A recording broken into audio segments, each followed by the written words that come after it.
தமிழ் பேசும் அனைத்து நல்லுள்ளங்களுக்கும் எங்களுடைய எம்எஸ்டி ஸ்கூல் ஆஃப் ட்ரேடிங் சார்பாக இனிய காலை வணக்கம்.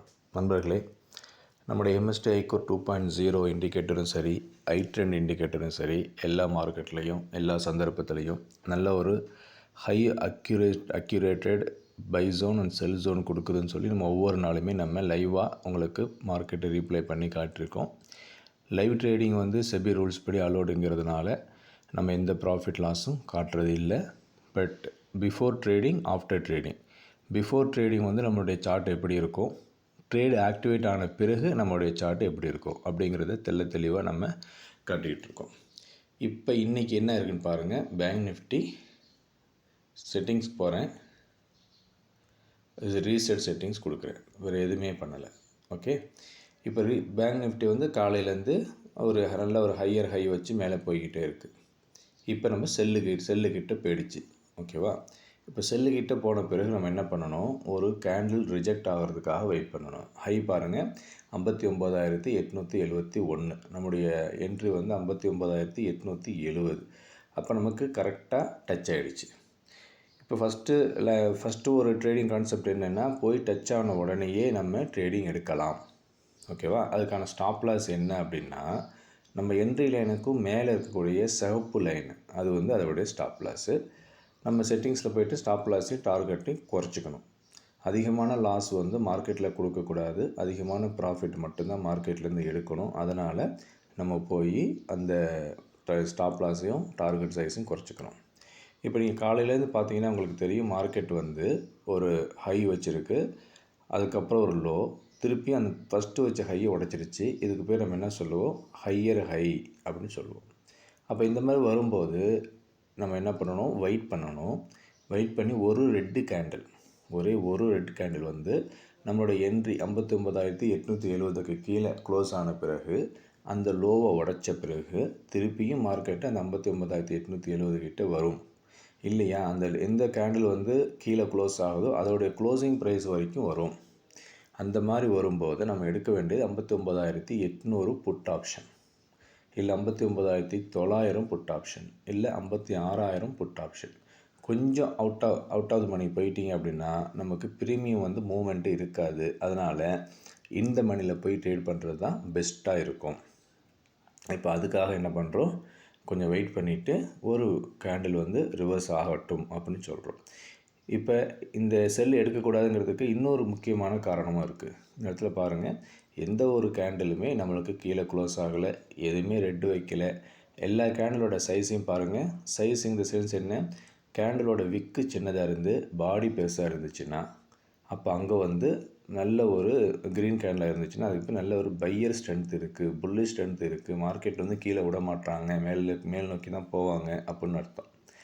எந்த இடத்துல விக்கு பெருசாக இருந்து பாடி சின்னதாக இருக்கோ, அது சிவப்பு கேண்டிலாக இருந்துச்சுன்னா மார்க்கெட் கீழ் நோக்கி இழுக்கிறாங்க.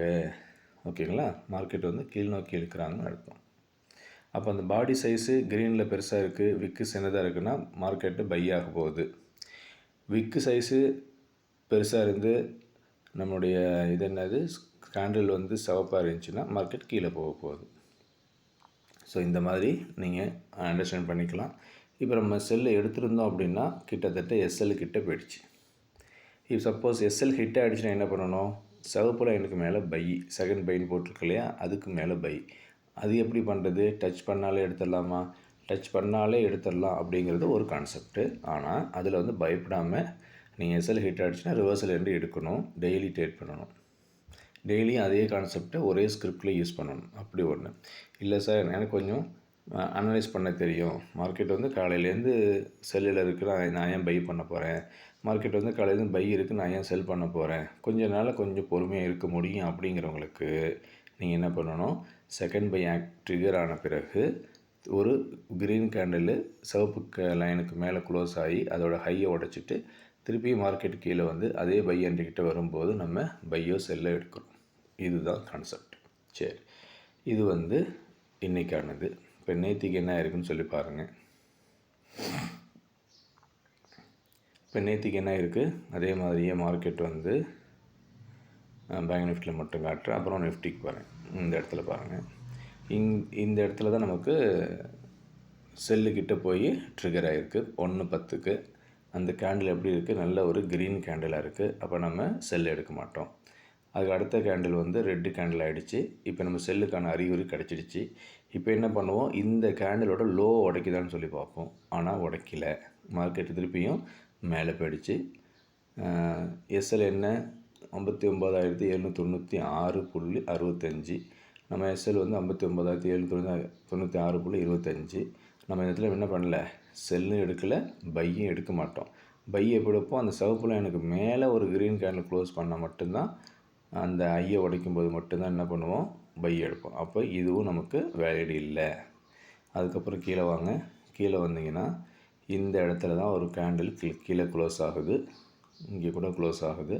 இந்த லோ உடைக்கும்போது நம்ம என்ன பண்ணுவோம், செல் எடுக்கணும். ஸ்டாப் லாஸ் வந்து அதே ஸ்டாப் லாஸ் தான். அப்போ அதன்படி பார்த்தோம்னா நமக்கு எத்தனை டார்கெட் கொடுத்துருக்குன்னு சொல்லி பாருங்கள். எல்லா டார்கெட்டுமே கொடுத்துருச்சு. எல்லா டார்கெட்டுமே நேற்று நமக்கு கொடுத்துருச்சு. அது எப்படி சார் பார்க்குறது, செட்டிங்ஸில் போய்ட்டு செல் டார்கெட்டை எனேபிள் பண்ணுங்கள். அவ்வளோதான். ஃபஸ்ட்டு செல் டார்கெட்டை எனேபிள் பண்ணுங்கள். அப்போ 1, 2, 3 டார்கெட்டு, 4வது டார்கெட்டும் கொடுத்துருச்சு. எங்கே சார் இருக்குது 4வது டார்கெட்டு அப்படின்னு நீங்கள் கேட்டிங்கன்னா, இந்த செட்டிங்ஸில் போய்ட்டு ஷோ எக்ஸ்ட்ரா டார்கெட்னு இருக்கும். அதில் வந்து ஃபஸ்ட்டு செல் அப்படின்னு அதை ஆட் பண்ணிக்கிங்க. அவ்வளோதான். அப்போ உங்களுக்கு எக்ஸ்ட்ரா ஒரு 3 டார்கெட் கிடைக்கும். அப்போ நம்ம நேற்று கொஞ்சம் பொறுமையாக ட்ரேட் பண்ணதுனால first target, second target, third target, fourth target வரைக்கும் எக்ஸாக்டாக கொடுத்துருச்சு. ஓகே. இப்போ பாருங்கள், இன்றைக்கி நம்ம ஃபஸ்ட்டு செல்லை அவாய்ட் பண்ணிட்டோம் பேங்க் நிஃப்டியில். இப்போ செகண்ட் பைக்கு ரெடி ஆகிட்ருக்கோம். இப்போ எப்போ ரெடி ஆகுறது செகண்ட் பைக்கு, திருப்பியும் ஒரு கேண்டில் சிவப்பு லைனுக்கு மேலே க்ளோஸ் ஆகி அதோட ஹையை உடைச்சி, அந்த ஹை உடைக்கிற கேண்டிலோட க்ளோசிங் ப்ரைஸ்லேருந்து பை எடுக்கலாம். இல்லை நம்முடைய திருப்பியும் அந்த ரெட் லைன் கிட்டே வரும்போது பை எடுக்கலாம்.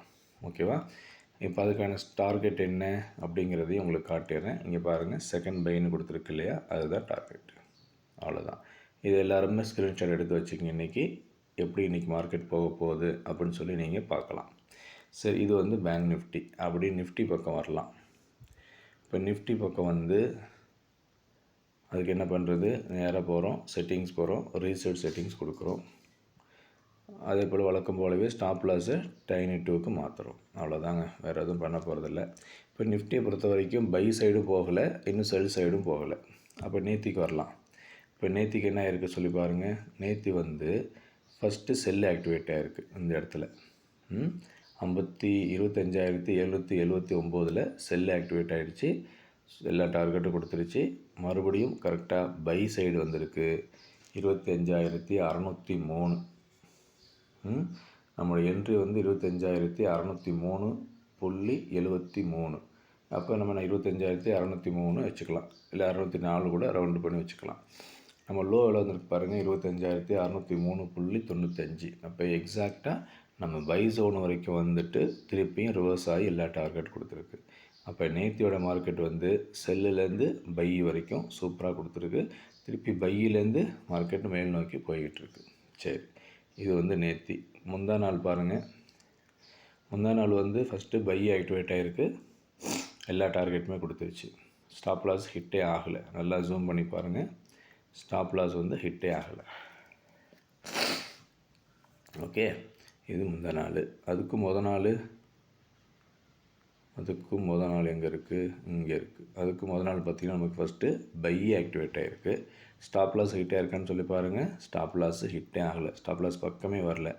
ஆனால் நம்ம இந்த ஃபஸ்ட்டு பை எடுக்க மாட்டோம். எத்தனை மணிக்கு, 11:30 மணிக்கு ஹிட்டான பை எடுக்க மாட்டோம். ஏன், அங்கே வந்து எந்த ஒரு க்ரீன் கேண்டிலுமே மேலே வந்து க்ளோஸ் ஆகலை, ரெட்டு தான் க்ளோஸ் ஆகிருக்கு. அப்போ நம்ம வெயிட் பண்ணுவோம் பைக்கு. திரும்பவும் இந்த இடத்துல தான் நம்மளுக்கு பை சிக்னலே கிடைக்கிது. எத்தனை மணிக்கு, 11:58க்கு தான் ஒரு கேண்டில் வந்து மேலே க்ளோஸ் ஆகுது. அதுக்கு அடுத்த கேண்டில் அதோட ஹையை உடைக்கிது. இப்போ இந்த கேண்டிலுக்கு அப்புறம் தான் பை என்று எடுப்போம். அப்போ அதுலேருந்து பாருங்கள் எவ்வளோ டார்கெட் சூப்பராக கொடுத்துருக்குன்னு சொல்லி கொடுத்துட்டு இது வரைக்கும் போயிருக்கு பாருங்கள். திருப்பியும் செல் ஜோன் வரைக்கும் தான் போயிருக்கு. செல் ஜோன் வரைக்கும் போயிட்டு திருப்பி அங்கே ஒரு ரிவர்சல் கொடுக்குறோம். ரிவர்சல் கொடுத்துட்டு தான் மார்க்கெட் என்ன ஆகுது, திருப்பியும் மேலே போக ஆரம்பிக்குது. இல்லைன்னா அதே இடத்துலையே ரொம்ப நேரமாக அப்படியே ரேஞ்சு பவுண்ட்லேயே இருக்குது.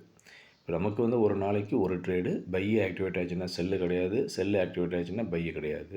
Maximum target buy zone to sell zone to buy zone. Okay, இது அதுக்கு முந்தின நாள் பாருங்கள். அதுக்கு முந்தின நாள் இங்கே பை கிட்ட வந்துட்டு ஆனால் பை ஆக்டிவேட் ஆகாமல் மேலே போயிடுச்சு. அதுக்கு அடுத்தது இந்த இடத்துலையும் நமக்கு எந்த ஒரு பைக்கான அறிகுறி கிடைக்கல. திருப்பி என்ன இருக்குது, செல்லு தான் ஆக்டிவேட் ஆகிருக்கு. செல் சைடில் எல்லா டார்கெட்டும் கொடுத்துருச்சு. நீங்கள் இங்கே பை எடுத்திருந்தா கூட டச் பண்ணோன்னு எடுக்கலான்னு சொன்ன கான்செப்ட் படி எடுத்திருந்தாலும் உங்களுக்கு என்ன ஆயிருக்கும், ஸ்டாப் லாஸ் ஹிட் ஆகிட்டு ரிவர்ஸ் ஹேண்டில் எல்லா டார்கெட்டும் கொடுத்துருக்கும். இப்போ உங்களுக்கு அதையும் உங்களுக்கு காட்டுறேன். ஃபஸ்ட்டு பை செகண்ட் செல்லில் எனேபிள் பண்ணி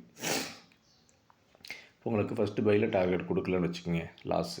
ஆனால் செகண்ட் செல்லில் நமக்கு எல்லா டார்கெட் கொடுத்துருச்சா, அப்போ லாஸ் ரெக்கவர் ஆகிடுச்சு, ப்ராஃபிட்டும் வந்துடுச்சு. அவ்வளோதான். அதுக்கு முந்தின நாள் பார்க்கணுன்னா பாருங்கள். இப்படி நீங்கள் ஒவ்வொரு நாளுமே நீங்கள் என்ன பண்ணிக்கலாம், ரீட்ரேஸ்மெண்ட் பண்ணி ஒவ்வொரு நாளுமே நீங்கள் ரீப்ளே பண்ணி மார்க்கெட்டு இந்த இண்டிகேட்டர் படி என்ன கொடுத்துருக்கு, பை ஆக்டிவேட் ஆகிருக்கா, செல் ஆக்டிவேட் ஆகிருக்கா, ப்ராஃபிட்டா லாஸான்னு சொல்லி நீங்கள் பார்த்துக்கலாம். ஏன்னா நம்ம இண்டிகேட்டர் வந்து ரீபெண்டிங் இண்டிகேட்டர் கிடையாது. ஒன்ஸ் பையோ செல்லு ஆக்டிவேட் ஆகிடுச்சுன்னா அது வந்து காலத்துக்கு மாறாது, அப்படியே தான் இருக்கும். இப்போ இதில் பாருங்கள், அதுக்கு முதல் நாள்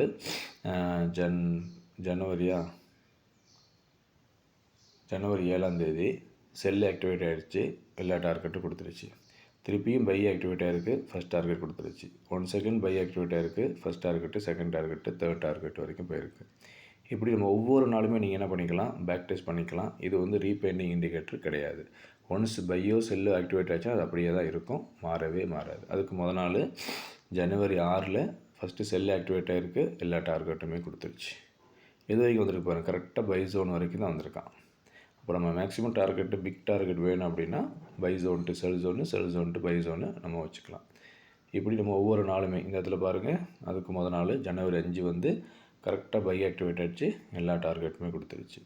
இப்போ நம்ம வீடியோ போடல அப்படின்னு சொல்கிறவங்களுக்கு இந்த வீடியோ ஒன்றே போதுமானது. எத்தனை நாளும் நீங்கள் என்ன பண்ணிக்கிங்க, பேக் டெஸ்ட் பண்ணி பார்த்துக்குங்க. எத்தனை நாள்னாலும் நீங்கள் பண்ணி பார்த்துக்கலாம். உங்களுக்கு எந்த ஒரு சேஞ்சஸுமே நம்முடைய ஜோனில் இருக்காது. ஏன்னா ஒன்ஸ் பையோ செல்லோ ஜோன் வந்துருச்சு அப்படின்னா அது லைஃப் டைமுக்கு அப்படியே தான் இருக்கும். இது ரீபெயிண்டிங் இண்டிகேட்டர் கிடையாது. இப்போ நம்ம பொங்கலுக்கு டபுள் வேலிட் ஆஃபர் நேற்று கொடுத்துருந்தோம், அந்த ஆஃபர் முடிஞ்சிருச்சு. இப்போ வேணும்னு யாருக்காவது வேணும் அப்படின்னா ஒரு அதிகமான ரெக்வெஸ்ட் வந்துச்சுன்னா நம்ம என்ன பண்ணலாம், அதை கன்சிடர் பண்ணலாம். உடனே பர்சனலாக நமக்கு நம்மளுடைய வாட்ஸ்அப் நம்பருக்கு இந்த ஸ்க்ரீன்ஷாட்டில் இருக்கு பாருங்கள், இந்த வெப்சைட்லேயே இருக்குது. 9500009154 நம்பருக்கு நீங்கள் வாட்ஸ்அப் பண்ணுங்கள், கால் பண்ணாதீங்க. ஏன்னா ஒரே நேரத்தில் 150 கால் வரும்போது நம்மளால் ஹேண்டில் பண்ண முடியாது.